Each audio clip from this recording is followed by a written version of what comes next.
Avec Inès Delaville, professeure des universités à l'IAE de Poitiers et directrice du CEP. Bonjour Inès. Bonjour. Alors, quelles sont les formations que l'on retrouve au CEP? Alors, le CEP est en fait le Centre européen des produits de l'enfant et le Centre européen du packaging et de l'emballage. Et on trouve deux formations portées par l'Institut d'administration des entreprises de l'Université de Poitiers. La première est un master qui est intitulé Marques et produits jeunesse. Et le deuxième est un autre master qui est intitulé Design de communication et packaging. Donc, ce sont deux spécialités que l'IAE de Poitiers a développées en lien avec les industries du territoire, puisque vous savez que tout ce qui est packaging et développement d'emballage de luxe, tout ça, ça a lieu plutôt dans la sphère de Cognac, tout le savoir-faire de Cognac et de cette région. Et sur la jeunesse, en fait, c'est un projet qui a été au départ porté par le lycée Marguerite de Valois Angoulême et qui a conduit finalement à créer une spécialité qui est unique en France sur le marketing qui s'adresse à la jeunesse. Ils ressortent avec la possibilité soit de continuer leur cursus scolaire, soit d'entrer dans la vie active. Oui, c'est un bac plus 5, donc on accueille les étudiants qui ont une licence et on les conduit pendant 2 ans pour qu'ils rentrent dans la vie active. Donc ça, c'est vraiment notre mission, je dirais, universitaire. Donc, par exemple, les étudiants vont travailler dans des secteurs comme les spiritueux, ils peuvent travailler aussi à la télévision sur des émissions jeunesse, ils vont travailler pour des éditeurs, ils vont travailler dans le jeu vidéo, ils peuvent aussi travailler dans l'agroalimentaire pour ce qui est du packaging sur des marques tout à fait quotidiennes qu'on va retrouver dans les MDD, les marques de distributeurs. Ça ouvre effectivement un ensemble de métiers très riches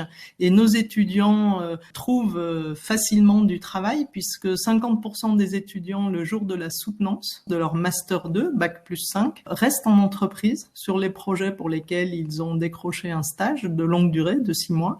Et en fait, 6 mois après l'obtention du diplôme, 98% de nos étudiants travaillent en entreprise. Donc, c'est vraiment une passerelle vers l'emploi qui fonctionne très, très bien. L'étudiant a une formation, évidemment, de base tout à fait classique, je dirais, en marketing, mais les deux spécialités que nous apportons vont leur ouvrir des postes spécifiques à la fois dans des grands groupes et à la fois dans des PME. Et cette spécialité, je dirais, est un peu la clé d'entrée sur le marché du travail. Vous l'avez dit, pour vous rejoindre, il faut avoir une licence. Est-ce qu'il y a un parcours vraiment type ou est-ce que ça s'adresse à des diplômés de plusieurs licences, quel que soit un petit peu d'où ils viennent et de quelle filière ils arrivent?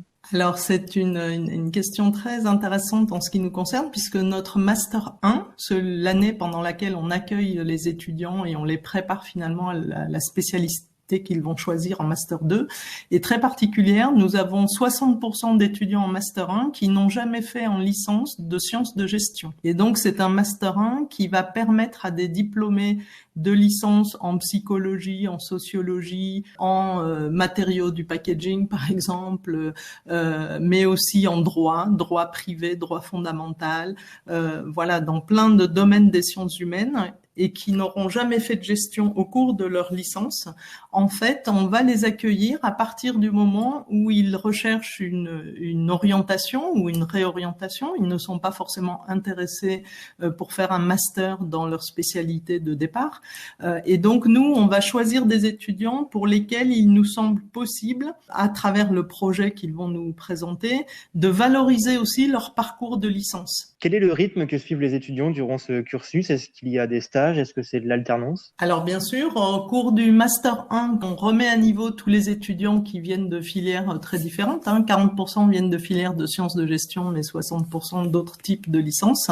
Donc on remet tout le monde à niveau. Et déjà là, il y a un stage de 12 semaines obligatoires, 3 mois, mais qui peut se prolonger en juillet-août. Et donc on peut avoir une première expérience professionnelle de 5 mois, si on le souhaite. Après, en Master 2, en accord avec les fédérations professionnelles qui nous soutiennent, puisqu'il y a 8 fédérations professionnelles qui connaissent le CEP, qui proposent des stages et qui proposent aussi des événements associant les formations du CEP. En accord avec ces fédérations, on a choisi de faire 6 mois de cours et 6 mois de stage. L'avantage, c'est que l'entreprise accueille pour un stage de préinsertion professionnelle de 6 mois quelqu'un qui est totalement formé, qui a fini sa formation, qui a l'ensemble des connaissances pour apporter sa contribution à l'entreprise au cours du stage de préinsertion. Et d'autre part, parce que ça permet aussi de faire des stages à l'étranger. Les domaines sur lesquels nous, on travaille au CEP sont des industries globales. Ce sont les industries de la jeunesse, ce sont des industries internationales où, par exemple, le designer est au Danemark, mais le fabricant est en Chine et puis le distributeur, il est en Europe. Bon, voilà. Et donc, la langue de travail, c'est l'anglais et il faut être parfaitement à l'aise. Et c'est aussi pour ça que d'aller faire un stage à l'étranger, ça peut être extrêmement valorisant pour le curriculum vitae. Apprentissage, non, mais grande souplesse pour pouvoir justement partir à l'étranger, ce que l'on fait et on encourage beaucoup nos étudiants dans cette direction-là. Eh bien, merci Inès Delaville, professeure des universités à l'IAE de Poitiers et directrice du CEP, de nous avoir présenté votre établissement. Merci à vous.